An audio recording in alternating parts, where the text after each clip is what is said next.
시기였을지라도 그 문화권은 헬라 문화권이 있었기 때문에 우리 그 그리스의 문화가 접목이 될 수 있어요. 자, 그러면 두 번째 강의를 시작하겠습니다. 심리학의 실험 결과에서 유용 가치 실험이라는 것이 있어요. Value Intervention이라고 하는데요.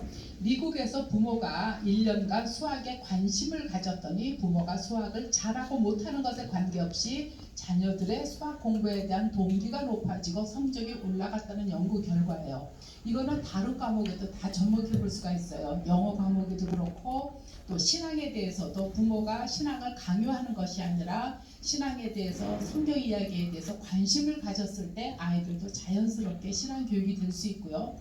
그 정의론에 대해서 많이 인기를 받았던 그 마이클 샌더슨 교수 같은 경우에는 그 집에서 법에 대해서 정의에 대해서 식사 시간을 많이 자녀들하고 이야기를 한대요. 그러니까 미국에서 이제 이런 그 실험을 했을 때 가장 자녀하고 관심 있게 그 이야기할 수 있는 시간은 식사 시간 아니면은 자동차를 타고 이동할 때 시간이죠. 우리 너무 아이들이 지금 학원 다니고 학교 다니고 바쁘기 때문에 부모 자녀 간에 이야기할 시간 별로 없잖아요. 그래서 부모님들이 이런 생각을 가지고서 이제 그 관심을 가졌다는 것 자체가 크게 아이들한테 도움이 된다는 거 아셔야 되고요.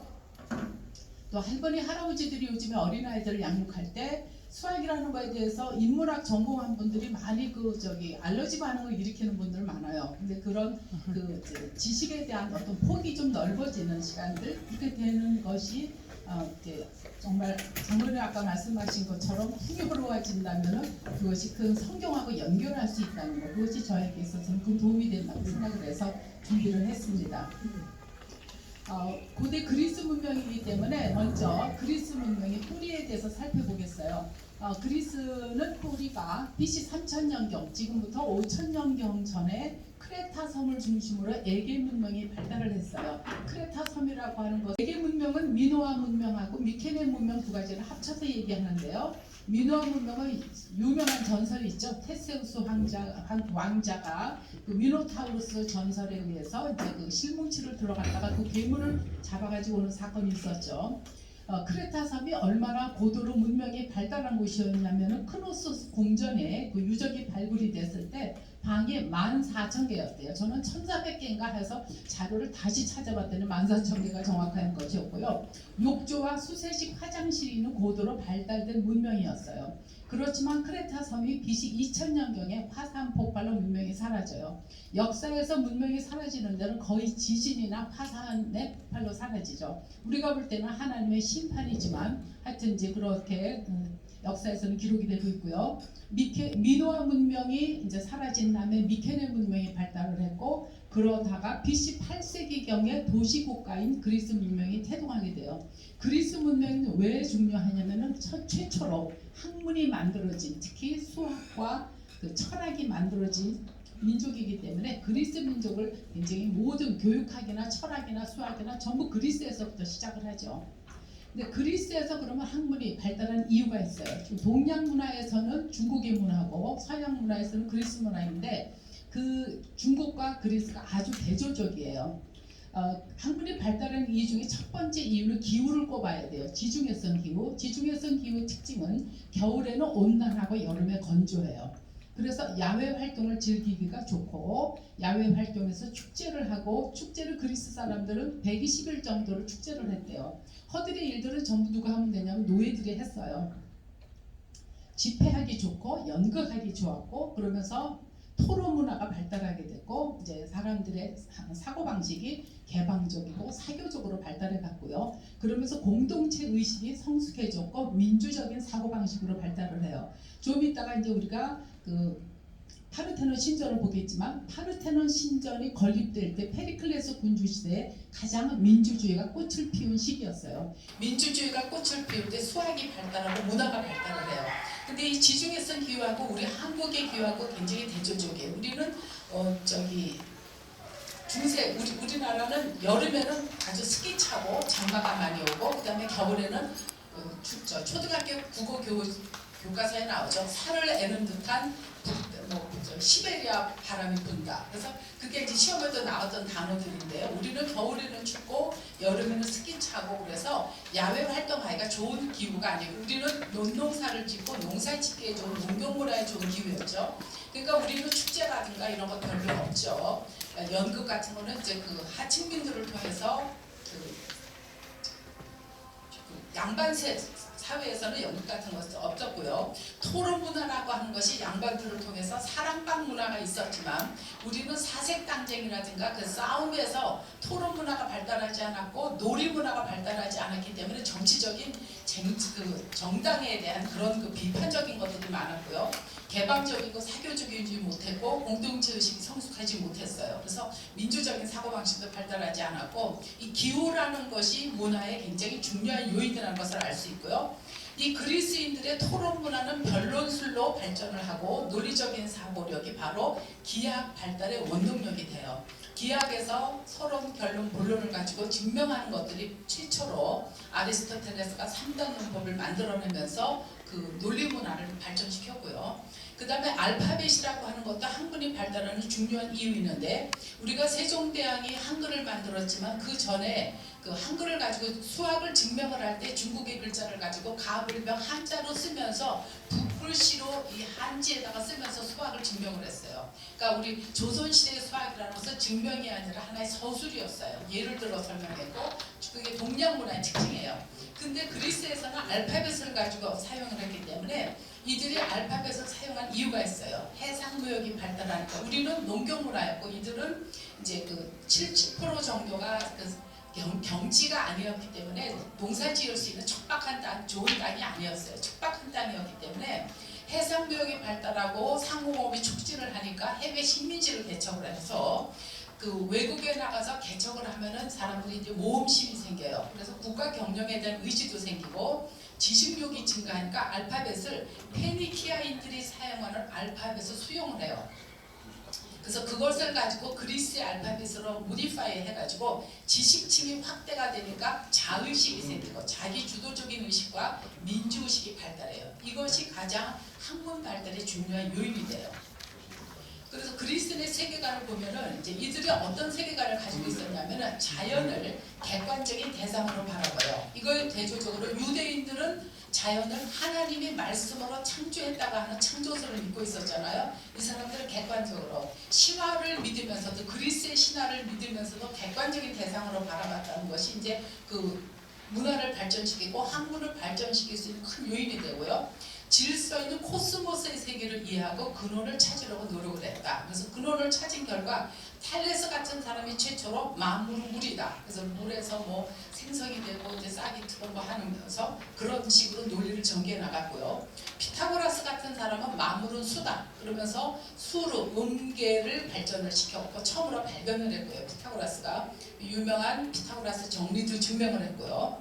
그러면서 공간의 수학인 기하학을 발전시켜요. 기하학은 지난 시간에 얘기했지만 이집트에서 발전을 했지만 그 사람들은 논리적으로 완성을 못했는데 그리스에서는 논리적인 그 기하학, 유클리드 기하학을 완성을 시켜요. 자, 고대 그리스의 문화를 잠시 보면요. 폴리스를 중심으로, 그러니까 왕조 국가가 아니고 도시 국가를 중심으로 발달했는데 저는 옛날에 폴리스라는 단어를 볼 때 이 도시국가라는 개념이 잘 안 들었었어요. 우리는 역사를 보면은 고려왕조, 조선왕조 해서 그 왕조를 중심이었는데 이 도시국가가 굉장히 작은 사이즈래요. 그러니까 우리 지금 제가 이제 군포시에 살고 있으면 군포시, 의왕시, 안양시 이렇게 지자체가 발달하면서 그 정도의 작은 사이즈였대요. 그래서 저기 에베소를 가보니까 에베소에 살던 인구가 뭐 몇만 명, 뭐 그렇게 조그만 도시들이 있었는데 폴리스가 굉장히 많았는데 그 중에서도 아테네와 스파르타가 가장 주목받는 곳이었고요. 철학자로는 유명한 소크라테스, 그의 제자 플라톤, 플라톤의 제자 아리스토텔레스. 근데 플라톤은 수학을 사랑하는 철학자였어요. 수학을 해야 된다고 생각을 했고 최초의 학교 아카데미아를 만들었어요. 근데 이 아카데미아 학교를 설립을 하면서 정문에다가 뭐라고 현판을 써붙였냐면은 기하학을 모르는 자는 들어오지 마시오 라고 할 정도로 그리스 문화에서는 수학과 철학이 절대적으로 그들의 정신세계가 추구하는 곳이었어요. 그 다음에 아리스토텔레스는 플라톤의 제자이면서도 서승과 굉장히 대조적인 사람이었어요. 플라톤이 굉장히 형이상학적이고 이데아적인 것을 추구했다면 아리스토텔레스는 훨씬 현실적으로 윤리학이라는 책을 썼고, 플라톤은 여성 교육을 주장을 했어요. 물론 귀족 교육이지만 아리스토텔레스는 여성을 굉장히 폄하해가지고 여성은 남성의 2분의 1과 같은 존재다. 그러면서 동성애가 그리스에서 굉장히 많이 퍼졌던 것 중에 하나가 여성을 열등하게 봤어요. 피타고라스 자체도 자기 제자하고 결혼을 하고서도 동성애를 즐긴 거로 나와요. 그래서 그런 그 문화가 그들의 문화를 이제 볼 필요가 있고요. 그 다음에 수학자로서는 이제 아까 만물은 물이라고 했던 탈레스, 그 다음에 피타고라스, 그 다음에 그 지렛대를 준다면은 지구를 들어올릴 수도 있다고 했던 아르키메데스, 수학자 유클리드, 이런 사람들이 문화의 근간을 이루고요. 숫자라고 하는 것이 보통 세계사에서는 무시되는데 이제 숫자가 있어야 수학이 발달을 하고 문화가 발달을 하죠. 숫자에서는 헤로디아누스식과 알파벳식이 있었어요. 이 그림은 이제 16세기에 그 라파엘이 그린 아테네 학당이에요. 그러니까 학교는 BC 5세기 정도에 세운 플라톤이 세운 아카데미아라는 학교를 이제 2000년이 지난 후에 라파엘이 상상해서 그린 거죠. 근데 학교 같지가 않고 궁전 같지요. 이거는 르네상스 할 때 제가 자세히 설명할 거고요. 가운데 두 사람이 걸어 나오는데 왼쪽에 있는 사람이 플라톤, 그 오른쪽에 있는 파란 망토를 두른 사람이 아리스토텔레스. 플라톤은 이데아 사상이기 때문에 손을 들고 걸어오고 있고요. 아리스토텔레스는 그가 지은 윤리학 책을 가지고 들어오고 있는데 이제 이거는 아주 완벽한 그 투시화법에서 건축학적으로도 세팅이 완벽한 걸로 유명한데요. 그 정문에서 보통 안에서 정문을 향해서 나온다고 생각을 하는데 라파엘은 거꾸로 그렸죠. 정문에서 안으로 들어오는 장면으로. 근데 저 정문 앞에 이제 기하학을 모르는 자는 들어오지 마시오라고 써 있었을 거다라고 얘기하는 거죠. 자, 아테네 문화를 잠시 보죠. 아테네 그 일반 그 서민들의 문화, 결혼을 할 때는 3일간 잔치를 하는데 신랑과 신부는 참깨 과자를 먹고 포도주를 마시고 신혼부부가 집 문턱을 넘어갈 때는 호두와 무화과를 던져주면서 축하를 해주었다. 그래서 우리 왜 결혼할 때 패백 드리면은 대추랑 밤을 던져주잖아요. 다산을 의미하듯이 이 사람들은 이런 문화가 있었어요. 아기가 태어나면 건강한지 아닌지를 테스트하기 위해서 찬물에 담가요. 아기를. 너무 끔찍하죠. 그래서 심하게 울면은 건강하지 않은 것으로 판단하고 아테네 근교로 갖다 버렸어요. 그래서 그 인고를 존중하는 아테네에 있을지라도 고대 사회에서 이렇게 아기들을 버렸다는 거. 그 다음에 아기가 태어나면 아들인 경우는 길가 현관 무늬에 작은 올리브 나뭇가지를 걸쳐놓고 딸이면 양털로 짠 끈을 걸어놓아서 아기의 탄생을 알린다.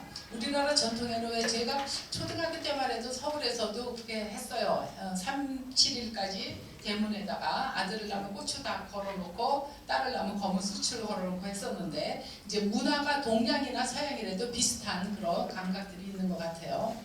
부유한 가정의 소년들은 모두 7살이 되면 하루에 3명의 선생님을 찾아가서 공부를 하는데 노예들이 파피루스, 노트 파피루스 들고 가지고요. 패를 가져가고 리라는 작은 그 크로마 하프 같은 그런 현악기, 플루토는 관악기, 그다음에 주판, 에버커스 이런 걸 들고 다니면서 이제 산술, 그다음에 쓰기, 음악, 치유 이런 것들을 공부했어요. 그러면서 그 노예들이 데리고 다녔어요. 이 여기서의 노예들을 누구라고 하냐면은 성경에 나오는 모각 선생이에요. 그 다음에 추운 겨울과 더운 여름에는 우리들처럼 방학도 했다. 놀라운 거는 이 그리스의 어린아이들이요 7살이 되면 공부를 하는데 방학 없이 공부했어요. 제가 그래서 학교에서 강의할 때 우리나라 애들 방학도 많고 노는 것도 많고 뭐 무한 경쟁의 사회다 그러고 아이들을 너무 혹독하게 한다 그러는데 고대 그리스에서도 출세하기 위해서는 굉장히 경쟁이 치열했고요. 방학 없이 공부했다는 걸 알 수 있어요. 아테네로 많은 청년들이 출세하기 위해서 올라갔대요. 그러면은 이제 그 소피스트들이 돈을 받으면서 강의를 해주는데 유독 소크라테스는 돈을 안 받고 강의를 해줬다는 거예요. 그러니까 소크라테스 부인이 볼 때는 답답한 거죠. 왜 당신은 돈 안 받고 하느냐. 그래서 악처로 소문이 난 거죠. 그래서 그 다음에 1년 중에 120일 동안 축제를 하면서 살았던 아테네인들은 축제 기간에 주로 신전에 가서 신들에게 제사를 지내고 운동 경기하고 음악을 연주하고 연극을 공연하고 굉장히 문화적으로 사는 사람들이었죠. 신들에게 제사를 드릴 때는 짐승의 머리를 잘라서, 우리도 떠오르는 게 있죠. 고사 지내는 사람도 돼지머리 삶아놓잖아요. 머리를 잘라서 제물로 바치는데 솥에서 익히기도 하고 제단 위에 놓고 불로 구우면 그 연기를 아테네에서 오신 아테나 여신이 흠이 향한다고 생각을 해요. 우리 구약에서도 보면 삶는 것이 있고 내장은 굽는 것도 있고 이렇게 제사 지낼 때 문화의 그 공통점들을 느낄 수가 있죠. 여기서 그 노예가 교복, 복이라고 하는 것이 좋은 복자라는 한자를 쓰는데요. 파이다고고스, 이것이 바로 몽학 선생이고 초등교사예요. 갈라디아서 3장 24절 25절을 보면요, 율법이 우리를 그리스도께로 인도하는 초등교사가 되어 믿음이 온 후로는 우리가 초등교사 아래에 있지 아니하도다. 사도 바울이 쓴 글이죠. 갈라디아인들에게. 개역 한글에서는 율법이 우리를 그리스도에게로 인도하는 몽학 선생이 되어 믿음이 온 후로는 우리가 몽학 선생 아래 있지 아니하도다. 그렇게 얘기를 하고 있어요. 이것이 아까 이야기했던 바로 그 노예들이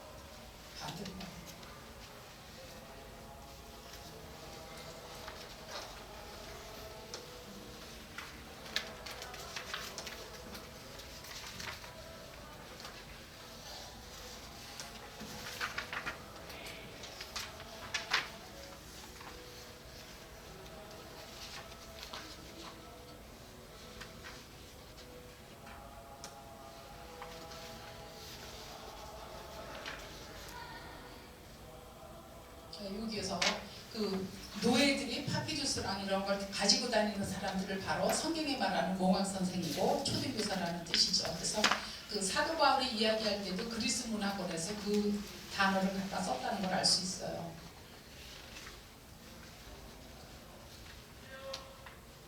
스파르타는 그럼 어떤 나라였냐면 소년들은 10살이 되면 집을 떠나서 맨발로 행진하고요. 갈대를 맨손으로 꺾어서 만든 매트 위에서 자면서 공동체 훈련을 엄격하게 받아서 용맹한 국가의 아들로 교육을 받았다.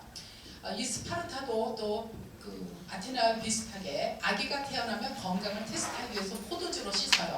그럴 때 떨거나 격렬을 일으키면 허약한 아기로 판단해요. 아무 의학적 근거가 없는 거죠. 이들의 자기네 편견이죠. 팔다리를 버둥거리면 튼튼한 아기로 판명을 하고 허약한 아기는 절벽으로 데려가서 던져버려요.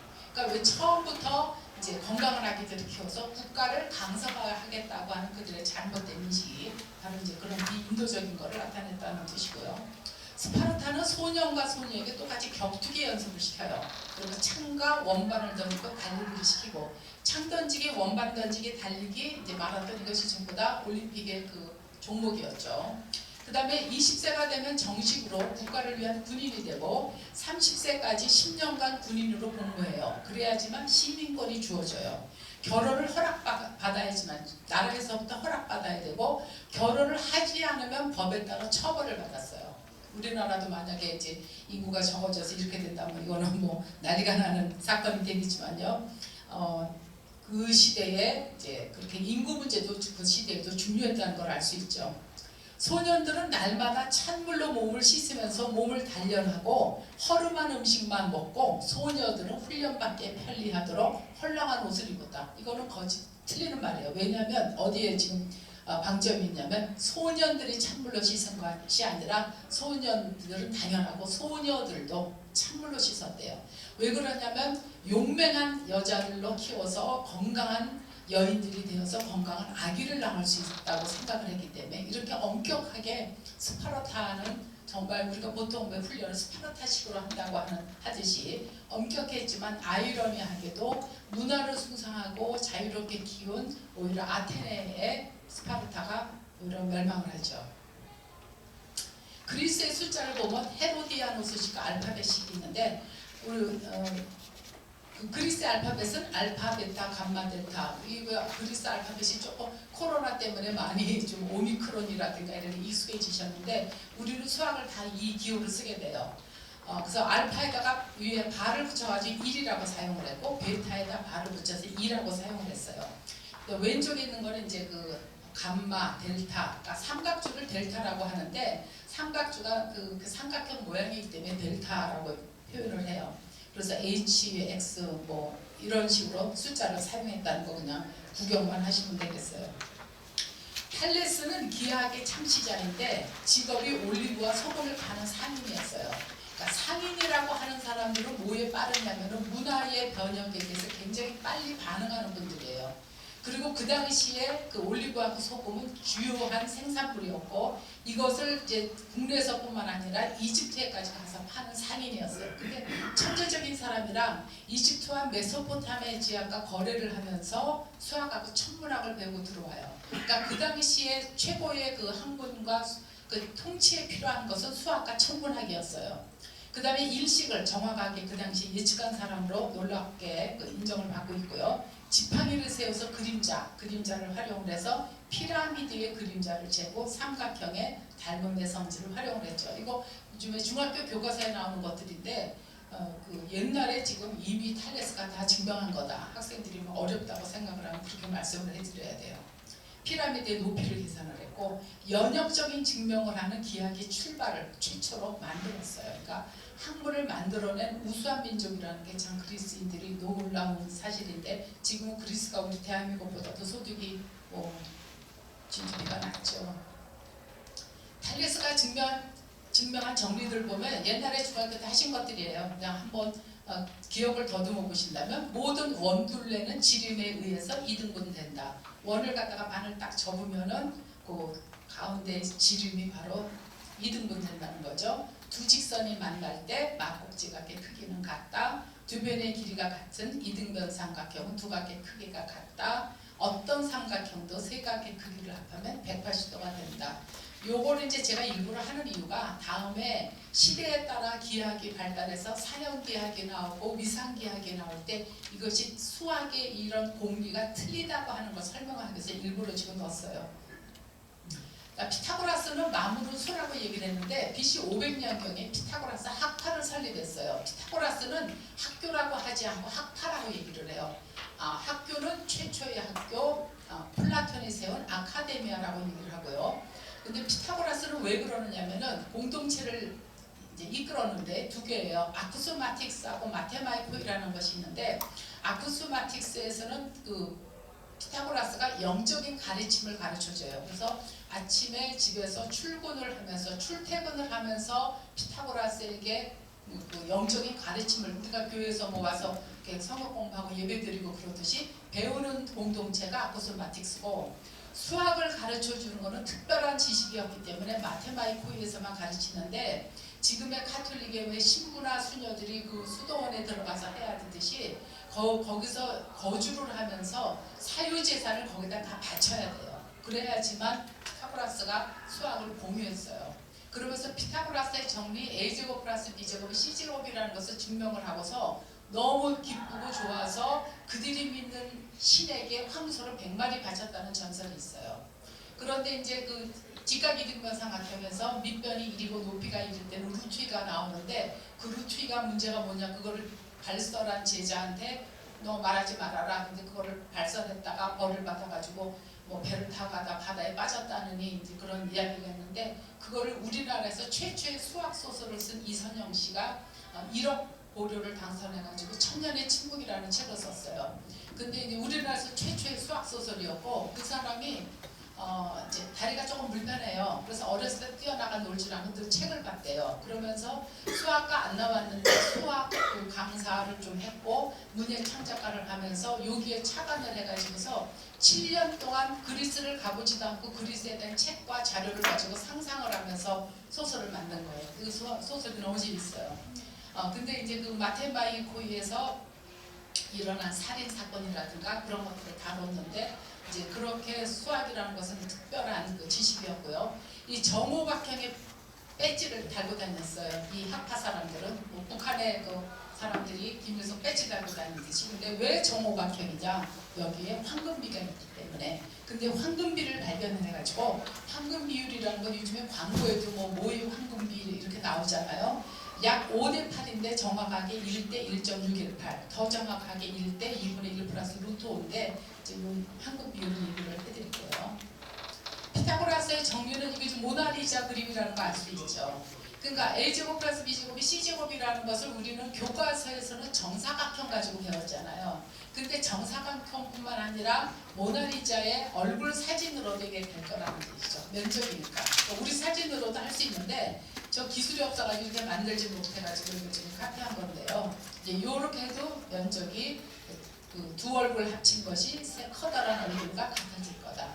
이런 식으로 재밌게 접근하면 애들이 그 수학에 대한 친근감이 생기죠. 그리고 피타고라스가 왜 만물은 수라고 얘기를 했냐면 30cm라는 예를 들어 길이가 있는데 그 현의 길이를 반으로 15cm로 줄였어요. 그랬더니 처음에 30cm를 도라고 생각을 했을 때 15cm를 줄이니까 높은 도가 나오는 거예요. 그러니까 1대2로 했더니 낮은 도와 높은 도의 음계가 나오고 2대3으로 하니까 도와 솔이 나오고 3대4로 하니까 파와 도가 나오고 4대5로 하니까 미와 도가 나오고 음계를 음의 조화를 수로 간파를 한 거예요. 그렇게 만물을 전부 수적인 걸로 생각을 했어요. 그래서 그리스의 이 가장 대표적인 탈레스와 피타고라스의 사상을 축약을 한다면 비례를 중요시했어요. 그리고 수를 물질 세계의 배후에 놓은 실제 리얼리티로 이해됐다. 이게 무슨 얘기냐면 우리가 만약에 이하면은 뭐가 생각나세요? 이하면은 남자와 여자, 뭐 더위와 추위, 또 낮과 밤. 우리가 초등학교 때 배운 반대말, 요즘 애들은 반대말을 안 한대요. 우리 비슷한 말 반대말을 가지고 단어를 많이 어휘를 읽는데, 그러니까 이라고 하는 것은 게 음과 양이라든가 이렇게 표현할 수 있고요. 삼이라고 하면은 삼위일체. 그 다음에 뭐 삼을 가지고 생각하는 것들이 있어요. 상중하라든가 또 그렇게 사 하면은 봄, 여름, 가을, 겨울, 또 사로 하면은 동서남북 이렇게. 그러니까 사가 대표하는 것들이 여러 가지가 있고 삼이 대표하는 것들이 있을 때 숫자가 있다면 그것에 리얼리티가 있다고 생각을 하는 거죠. 그 다음에 우주의 질서를 수학적 질서로 파악을 했다. 우리는 우주의 질서를 하나님이 만드신 창조물로 생각을 하는데 그리스인들은 수학적 질서로 파악을 했고요. 로고스라고 하는 것을 굉장히 추구했는데 그리스인들이 추구하는 로고스라고 하는 것은 말이나 또는 논리, 말하고 논리로 생각하면 제일 좋아요. 비례 이런 걸 다 로고스로 하면서 그 아리스토텔레스라든가 뭐 아르키메데스라든가 굉장히 로고스적인 사람들이었어요. 음악에서 조화를 수의 질서로 파악을 한 게 피타고라스였고요. 고대 그리스의 사학 네 과목의 주지 과목은 뭐였냐면 지금 우리 뭐 전 국영수죠. 학생들이 시험 보는 데 있어서 가장 중요한 거. 그 다음에 뭐 취업하는 때는 뭐 토익이라든가 토플이라든가 중요 과목들이 있잖아요. 그 당시에는 산술, 기하, 음악, 천문 네 과목 중에서 산술, 기하에다가 음악도 결국은 수로 판단을 했고 천문도 행성들의 궤도기 때문에 결국 수로 판단을 한 거예요. 전부 수학적인 사고로 생각을 했어요. 그런데 재밌는 거는요. 로고스라는 말이 말, 관계, 비례, 논리인데 요한복음 1장 1절에서 태초에 말씀이 계시니라 이 말씀이 하나님과 함께 계셨으니 이 말씀은 곧 하나님이시니라 이렇게 되어 있잖아요. 근데 이게 영어 성경에는 In the beginning was the word예요. 근데 이 word가 헬라어 원전에는 로고스로 되어 있어요. 그러니까 이 사람들이 그리스인들이 추구하는 로고스는 바로 하나님의 말씀이에요. 그러니까 그 요한복음을 쓴 요한부터가 그 문화권에서 그들의 언어를 쓸 수밖에 없죠. 플라톤의 도움이라는 게 있는데요. 정답면체. 수학에서 정답면체는 5개밖에 없어요. 정답면체라고 하는 것은 똑같은 다각형이 그러니까 삼각형도 찌그러진 삼각형이 아니라 정삼각형 4개가 만나면 정사면체를 만들고요. 정삼각형 8개가 정팔면체를 만들고요. 정사각형 6개는 정육면체를 만들고요. 정오각형 12개가 정12면체를 만들고 정삼각형 20개가 정20면체를 만들어요. 이거는 뭐 아이들 굉장히 수학에서 필요한 것들이거든요. 그런데 플라톤은 어떻게 생각을 했냐면은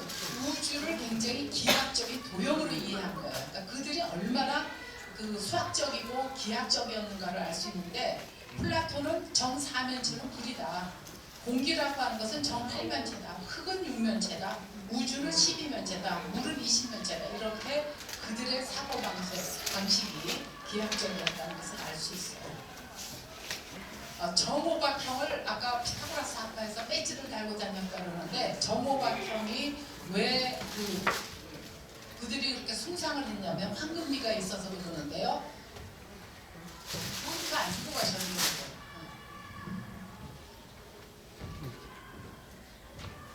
요 BF의 길이 대 FE의 길이가 황금비예요.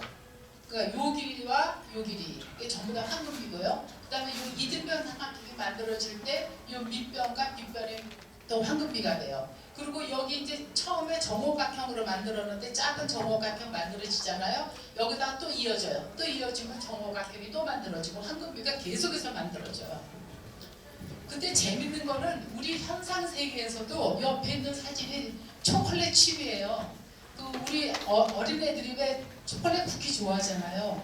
근데 이 초콜릿 칩 시스타예요. 불가사리를 시스타라고 하는데 제가 테네시주 그 수족관에 갔더니 저기 있어가지고 너무 이쁘더라고요. 그래서 사진을 찍어왔는데 저 불가사리가 아주 정오각형에 근사하죠. 정오각형에 근사하면서 그 예쁜 모양이라서 이름도 재밌게 초콜릿 칩이라고 했는데 우리 요즘에 피어나가는 철쭉이라든가 도라지꽃이라든가 다 정오각형이에요.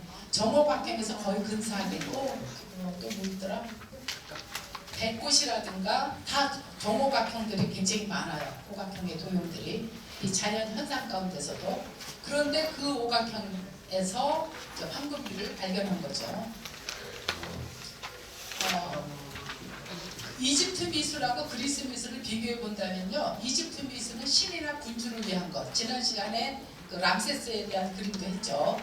그러니까 그 사람들은 영혼 불멸 사상을 추구하면서 내세에 집착하는 이상주의적인 사상이었다면 그리스 미술은 개인적인 것이고 현실적이고 자연주의적이에요.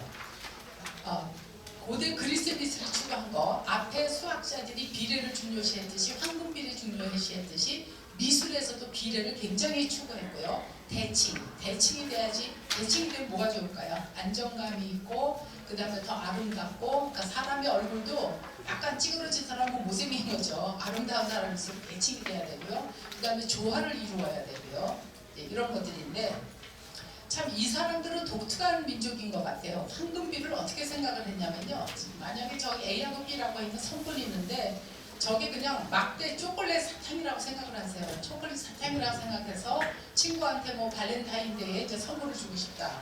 그러면 제가 학생들한테 그렇게 얘기를 해요. 리본을 매주고 싶은데 리본을 어디에 매겠느냐? 그럼 뭐 우리 뭐 가운데 매든가 끝에 매든가 아무 데는 리본 하나를 매서 주면 좋은데 그리스 사람들은 유독 어떻게 생각을 했냐면은 어떤 AB라고 하는 성분에 C라는 점을 찍어가지고 BC의 길이 대 짧은 변의 길이 대 긴 변의 B가 긴 변 대 전체의 길이가 되겠는가? 왜 이런 걸 따시는지 모르겠어요.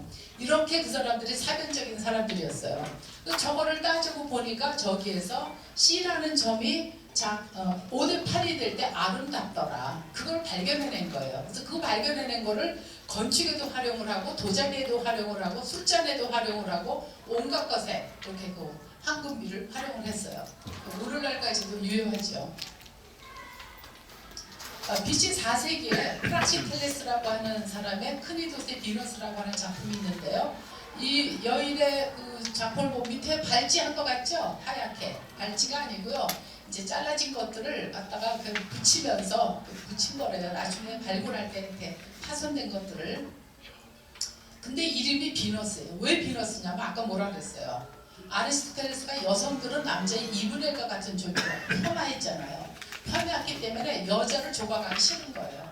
그러니까 여자를 모델로 조각을 해놓고 여신의 이름을 따갖고 비너스, 아름다운 비너스. 그런데 여기서는 황금비가 아직 안 나와요. 7대1. 7대 저기 8등신이 안 나고 7등신으로만. 그러다가 이제 프락시텔레스가 조각을 했고 크니토스라는 지역에서 발굴을 했는데 이게 딱딱한 대리석인데도 저 옷주름 같은 것들이 아주 정교하게 조각된 걸로 유명하죠. 근데 BC 이제 한 600여 명의 순이온 크로스에는 이제 남자 신인데요. 순이온 지방이나 포세이돈 또는 아테나 여신에게 봉헌되는 조각이에요. 그러니까 그 신전을 지으면 거기에 반드시 조각물을 세웠어요. 그러니까 아까 목사님이 말씀하셨지만 유대교에서는 절대로 형상을 만들지 말아라. 이 사람들이 전부 이렇게 형상을 조각을 세워놨고 그런데 지금 남자들이 자꾸 계속 나오죠. 이제 자, BC 450년경이 창을 든 사나이인데 창이 지금 없어 깨졌죠. 깨졌는데 올림픽 경기 우승자를 이상적인 남성의 모델로 7등신을 캐논으로 100년간 사용을 했어요. 그러니까 그리스인에게 있어서는 이상적인 인간은 누구냐? 그리스 남성이었어요. 여자도 아니고 할머니도 아니고 노인도 아니고 어린아이도 아니었어요. 이상적인 인간은 그리스인 청년, 남성. BC 450년경에 미론이 조각을 한 원반 던지는 사람, 올림픽의 중요한 종목인 원반인데요. 돌로 쪼개기가 힘든 거래요. 이걸 나중에 로마 시대에 이제 처음에 발굴이 됐는데 이거 저기 우리나라 국립박물관에 왔었어요. 전시회 때 몇 년 전에. 그래서 봤더니 정말 대단하더라고요. 보니까 막 살아있는 것 같은데 이게 딱딱한 대리석인데도 갈비뼈와 힘줄과 저 핏줄 같은 것들이 너무 리얼하죠. 그런데 이거를 보고 사람들이 두 가지가 놀라는 것이 이 동작으로는 원반이 안 던져진대요. 그 다음에는 이제 그 대담한 자세 같은 것들이 대리석에서도 프랑스의 대리석은 그 회색빛이 나면서 돌이 좀 무르고요. 이 이태리 대리석은 굉장히 딱딱한 대리석이거든요. 근데 이런 그 유명한 그렇게 이제 훌륭한 작품들을 그리스인들이 만들었는데 왜 그리스의 남성 조각이 나치였을까요? 그리스의 남성만이 이상적인 인간이라는 사상 때문이에요. 여성과 노인과 어린이는 모두 소외된 인간인데 올림픽 경기는 누구만이 했냐면 남성들끼리 했어요. 남성들끼리 했는데 하루는 페레네케라고 하는 어떤 아주머니가 엄마들은 마음 똑같은 것 같아요. 자기 아들이 올림픽 경기를 나갔는데 너무 그 경기가 보고 싶은 거예요. 그래서 몰래 갔어요. 몰래 갔다가 들켰어요. 그랬는데 올림픽 경기에 못 들어가는데 들키면은 그 언덕에서 던져버린대요. 그 사람도 참 잔인해요.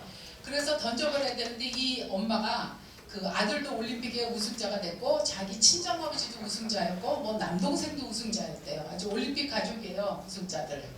그래서 특별히 선처가 돼서 죽지는 않았는데 그 다음부터 이 그리스 사람들이 이제 남자만 참가하기 위해서는 어떻게 해야 될 것 같아요? 옷을 벗고 하자. 그래서 옷을 벗고 한대요.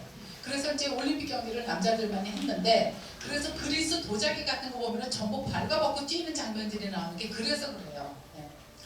근데 로마서 1장 14절에 보면은 사도 바울이 로마에 보낼 때 헬라인이나 야만이나 지혜 있는 자나 어리석은 자가 다 내가 빚진 자라. 그럴 때 여기서 헬라인은 바로 그리스의 남성을 지칭하는 거고요. 야만인은 그리스인이 아닌 사람들.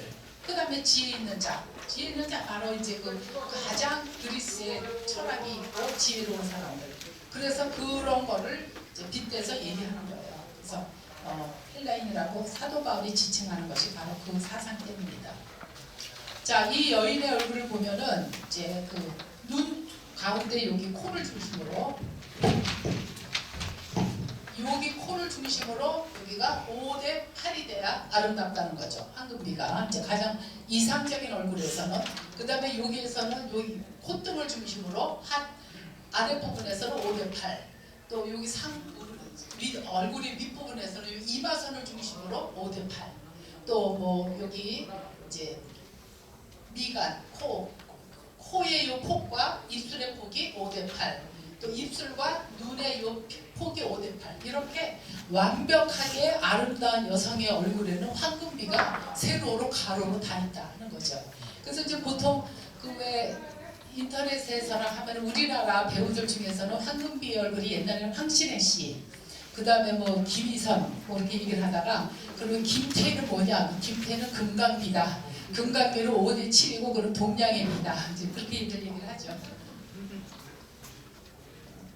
양귀비 얼굴도 황금비다. 양귀비 얼굴 황금비 아니죠. 양귀비 얼굴 동양의 아름다움은 금강비래요. 그러니까 이거는 민족에 따라서 아름다움을 느끼는 그 이제 척도가 다른 거죠. 황금비의 얼굴에서 황금보다리 지점, 눈을 중심으로 머리의 윗부분 아랫부분, 또 황금 이마의 선과 콧등으로, 또 코의 폭과 입의 가로의 길이, 입의 가로와 또 양 눈꼬리의 폭, 이런 것들이 황금비일 때 아름답더라, 그런 얘기예요.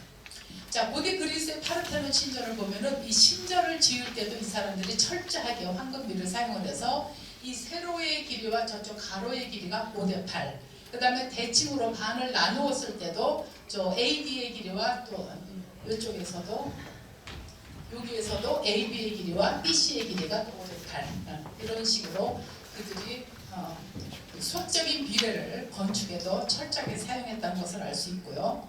자, 파르테논 신전을 디지털로 복원한 그림이에요. 그리고 그 그리스의 신전이라고 하는 것은 가서 예배드리는 것이 아니라 신이 머무는 곳이에요. 그래서 신전을 세워놓고 그리스인들은 신전에 가는 게 3번이래요. 언제 갔냐면 전쟁이 났을 때 전쟁 가기 전에 신의 가호를 바란다 그러면서 가고, 결혼할 때 가고, 그 다음에 역병이 돌았을 때, 우리 왜 코로나처럼 이렇게 역병이 돌면 신전에 가서 신탁을 듣는데요. 이제 그 신이라는 것들이 거의 전부 다 여신들이죠. 그래서 이제 아테나 여신상을 파르테논 신전에다가 이 아테나 여신상을 세워놓는 거예요. BC 5세기반인데 이것도 여러 가지가 있더라고요. 그래서 아테나는 이제 전쟁의 신이잖아요. 이 주름옷이 꼭 뭐 지점토로 빚은 것 같은데 이게 대리석이에요. 자, 술잔을 만드는데도 이게 지금 우리 여성들이 보기에는 저 그릇에다가 뭐 과일을 담아도 좋고요, 갈비찜을 담아도 좋을 것 같고요, 뭐 예쁜 그릇인데 술잔이에요. 포도주를 마시는 술잔인데 킬릭스라고 부르고요. 이 술잔도 요 투시도로 이렇게 수학적인 도면으로 생각을 하니까 CB의 길이 대 AB의 길이, 또 요 CE의 길이 대 EF의 길이가 전부 황금비로 5대8로 돼 있더라. 그러니까 그 사람들이 그렇게 철저하게 기하학적인 그 사상들을 가지고 있었어요. 이거는요, BC 8세기의 암포라라고 하는 항아리인데요, 155cm니까 제 키보다 조금 작아요. 굉장히 큰 항아리예요. 근데 여기다가 뭐를 저장하냐면 올리브나 이제 뭐 소금이라든가 그 포도주하고 올리브를 가장 많이 저장을 하겠죠. 근데 이 그림을 항아리가 지금 봐도 전혀 촌스럽지 않고 세련돼 있죠. 왜 그러냐면 기하학적으로 표시되어 있고요. 여기 가운데 있는 무늬가 뭐냐면 사람이 죽었을 때 장례하는 장면이에요. 근데 그 장례하는 장면들을 갖다가 추상적으로 기하학적으로 표현하다 보니까 저렇게 표현이 되었고요. 그러니까 지금부터 2800년인데 그 다음 거를 봐도 이것도 같은 BC 8세기에 이거는 크라테르, 그러니까 손잡이가 있는 건데 크라테르인데 높이가 108cm예요. 그래서 여기서도 물과 포도주로 섞는 항아리예요. 그리스 사람들은 포도주를 그냥 마시지 않았대요. 물을 섞어서 마셨대요. 지금 위스키 먹는 사람들이 물이나 뭐 얼음을 섞어서 먹듯이. 그래서 섞는 거였대요. 저는 이걸 보고서 가나의 혼인잔치가 생각났어요. 가나의 혼인잔치에서 보면 요한복음 2장 1절에서 6절까지 유대인의 정결 예식을 따라, 그러니까 정결 예식이라는 게 손님이 왔을 때 발을 씻어주고 그런 거예요. 그럼 허들의 물을 가지고 있는 물 항아리가 있었을 텐데 이제 그 부유한 집들 두세 통들은 돌 항아리 6이 놓였는지라. 근데 그 물 두세 통 또는 돌 항아리 6 이렇게 그 개정하고 다르게 나와 있는데 영어 성경에서는 30 갤론이라고 써 있어요. 그러면 1갤론이 약 4.5리터예요. 그 4.5리터니까 190 내지 135개의 리터의 리터가 들어가는 항아리 크기고요. 요즘에 페트병이 1.8리터잖아요. 그럼 페트병 50개 내지 75개가 들어가는 항아리를 추정할 수 있어요. 가나의 혼인잔치에서 두세 통이 드는 돌 항아리가, 그러니까 돌 항아리가 돌이 아니라 돌 항아리 못 만들죠. 조그맣게 이제 이렇게 그 자기로 만든 거죠.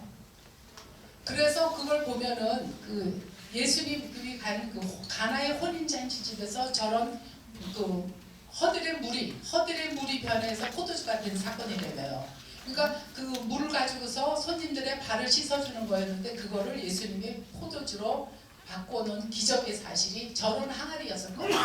BC 8세기에서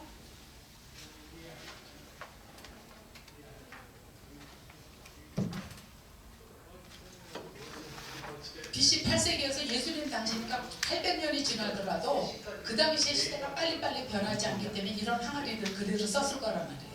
예. 근데 여기서도 또 그 장례하는 저 기하학적 무늬가 그대로 사용이 돼요.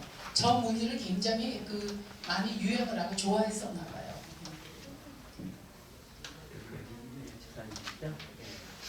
자, 밀로의 비너스가 아름다운 이유는 바로 황금비가, 아까 비너스들은 5대8이 정확하게 지켜지지가 않았는데 상체와 하체, 허벅지와 종아리, 얼굴폭과 얼굴 길이 이런 것들이 전부 5대8로 되어 있던 어떤 일본 분이 이건 분석을 해놓은 거를 제가 인용을 한 거고요.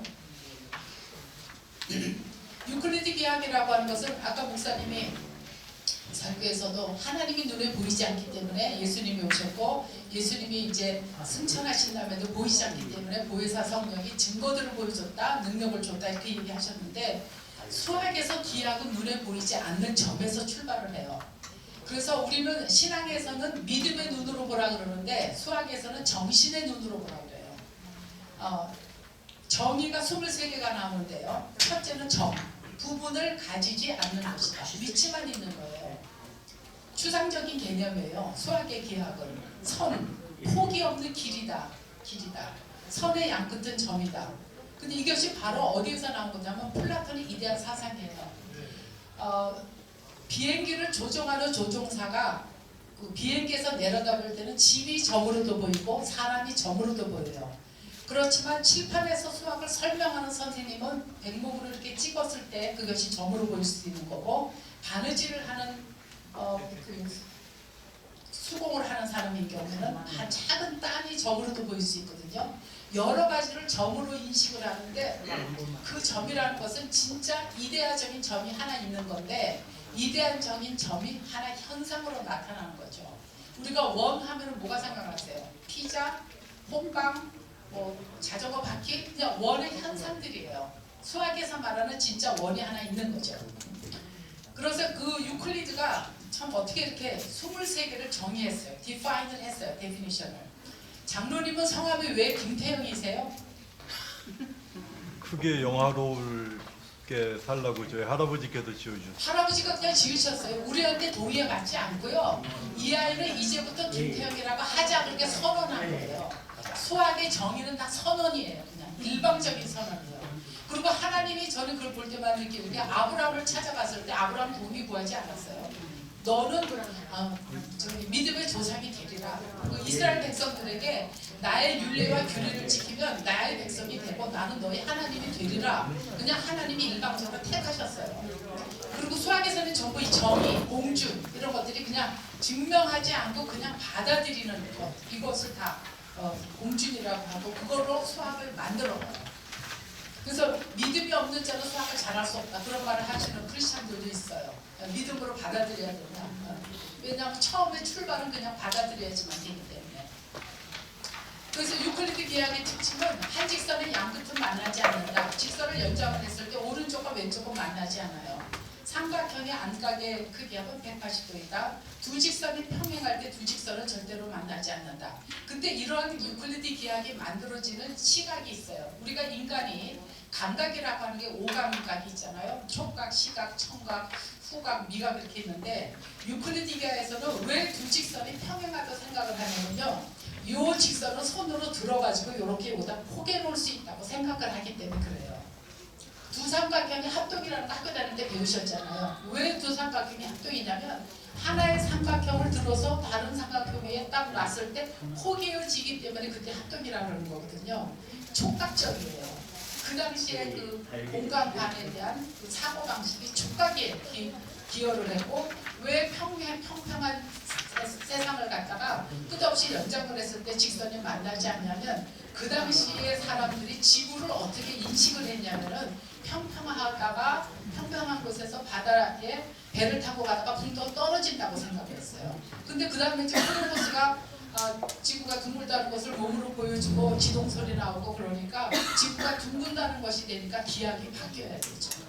그래서 기하학이라고 하는 것은 공간에 대한 인식, 공간에 대한 사람들의 세계관이죠.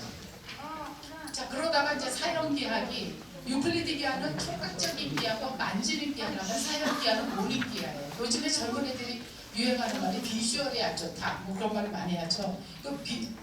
비디오라든가 요즘은 전부 시각적인 거예요. 그래서 두 개의 우리가 자동차 운전하면서 보면은 고속도로 갈 때 이렇게 평평한 길이 멀리서 만나는 것처럼 보이잖아요. 그게 바로 만나는 것처럼 소실점에서 그 점이 사라지고 우리의 시각의 착각 때문에 생기는 건데 그 시각의 착각에서 만들어지는 기하기 사형 기하예요. 이 사형 기하가 그림을 풍요롭게 만들고 이것이 이제 르네상스 시대의 화가들의 입장과 수학이 같이 바뀌어요.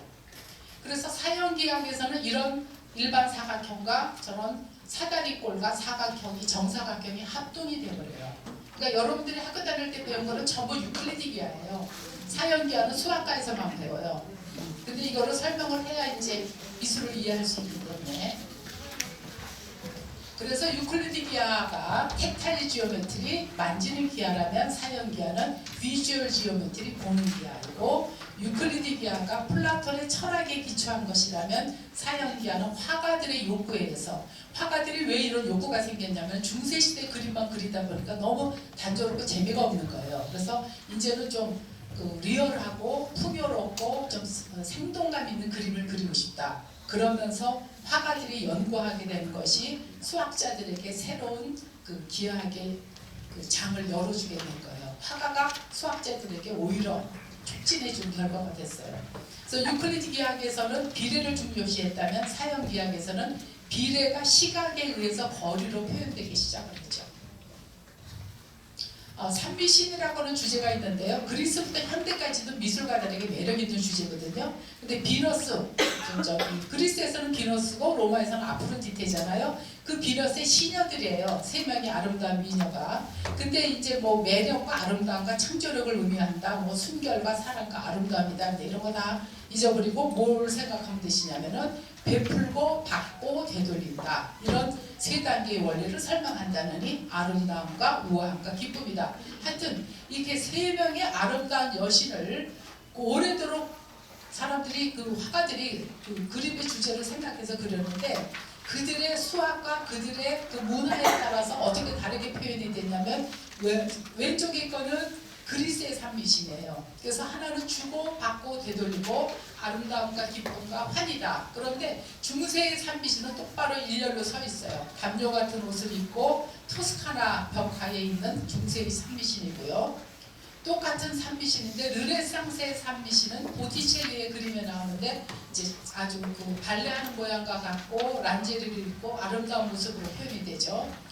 르네상스의 산미신은 이제 보티첼리가 16세기 그린 거고요. 바로크 시대의 산미신은 17세기인데 바로크 시대에 왜 이렇게 뚱뚱할까요? 요즘에 보면 우리 학생들이 키 170에 70kg라고 하는 여자들 같아요. 많이 얘기를 하는데 그때는 뚱뚱한 여자가 아름다움이었어요. 17세기는 뉴턴의 그 만유인력이라든가 열과 에너지, 운동의 법칙 이런 것들이 나오면서 빛과 에너지를 추구했어요. 그래서 에너지가 나오려면 날씬한 여자들은 에너지 안 나와요. 뚱뚱해야 돼요. 그리고 이 그림은 저기 루벤스가 그린 건데 루벤스는 특별히 그 뚱뚱하고 금발이고 하얀 백인의 여자를 좋아했대요. 그래서 모델을 전부 그렇게 썼는데 그 당시 여인들은 그렇게 그 아름다움의 그 가치가 뚱뚱했다고 하죠. 그래서 같은 그 주제이더라도 시대에 따라서 수학이 변하고 문화가 변하고 가치관이 변한다는 걸 알 수 있어요. 자, 거짓말쟁이로 유명한 크레타 선주인 얘기가 있는데 디도서에는 그레데인 중에 어떤 선지자가 말하되 그레데인들은 항상 거짓말쟁이이며 악한 짐승이며 배만 위하는 게으름뱅이라 하니 뭐 이런 그 규절이 있어요. 근데 이게 수학에서도 중요한 명제예요. 누가 그랬냐면은 아까 크레타가 에게 문명의 가장 중요한 크로소스 궁전이 있는 곳이라고 했잖아요. 근데 크레타 섬의 사람들은 모두 거짓말쟁이다 라고 하는 선지자가 있었어요. 성각자가. 그러면 이 말이 굉장히 그 수학적으로도 그 논리적으로 그 초점을 맞추는 그 주제인데요. 이 사람의 말이 참말이라면 자기도 크레타 섬에 사는 사람이니까 그 사람이 거짓말한 거잖아요. 그러면 이 말이 거짓말이라면 그 사람의 말이 참말이 되는 거잖아요. 바로 이것이 논리의 모순이에요. 그러니까 학문 중에서 가장 논리적이고 가장 엄밀하다고 하는 수학의 오류가 지적되는 것이 바로 이거예요. 그러니까 사도 바울도 디도서를 보낼 편지에서 그레데인주의 어떤 선지자가 말하되 그레데인들은 항상 거짓말쟁이 이걸 갖다 인용해서 쓴 거예요. 이거는 그 시대에도 유명한 말이라고 해요. 자, 경청해 주셔서 감사드리고요. 오늘 다음 시간에는 이제 유럽 중세에 대해서 그 중세의 수학과 문화에 대해서 살펴보겠습니다.